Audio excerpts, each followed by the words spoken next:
మారీచుడు అరణ్యకాండలో అన్నాడు, రామో విగ్రహవాన్ ధర్మ. రాముడంటే రాశీభూతమైన ధర్మం రా.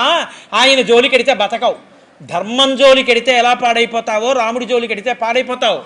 నా మాట విను రావణ.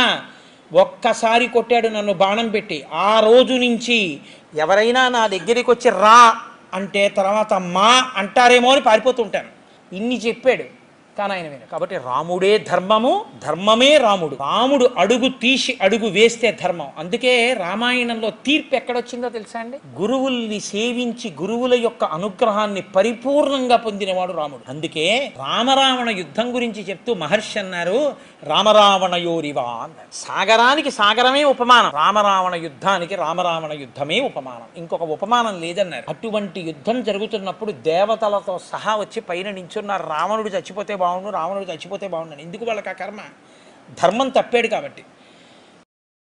సుఖమన్న మాటకు అర్థం ఏమిటో రామాయణం వింటే అర్థం అవుతుంది.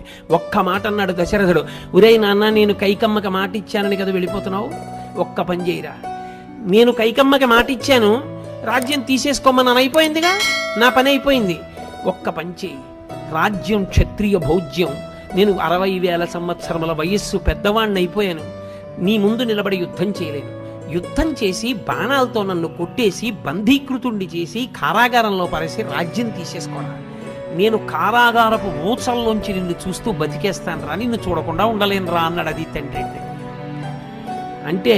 కొడుకన్న రామచంద్రమూర్తి అన్నారు, నాన్న తండ్రిని సత్యవాక్య పరిపాలకుణ్ణి చేసి తండ్రిని ఊర్ధ్వలోకముల యందు నిలబెట్టిన వాడు కొడుకు, అంతేగాని రాజ్యం కోసం అలా చేయనా, వద్దు నాన్న, ఎన్నాళ్ళు 14 ఏళ్ళు తిరిగి వచ్చేస్తానని వెళ్ళిపోయాడు. అది కొడుకు.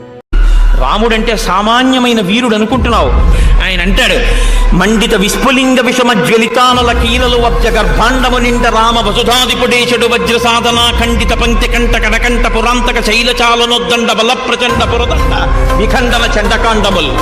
రామచంద్రమూర్తి వచ్చి తన బంగారు కోదండాన్ని నిలబెట్టి అక్షయబాణ తూణీరమలలోంచి బాణములు తీసి వింటినారికి సంధించి విడిచిపెడితే కళ్ళు తలమనేటటువంటి మెరుపులతో లంకాపట్టణపు ఆకాశాన్నంతటినీ కమ్మేసి రాక్షస సంహారం చేస్తున్నప్పుడు రావణ నీకు దిగ్గన్నవాడెవరు ఉండడు, నిన్నెవ్వడు ఆదుకోలేడు.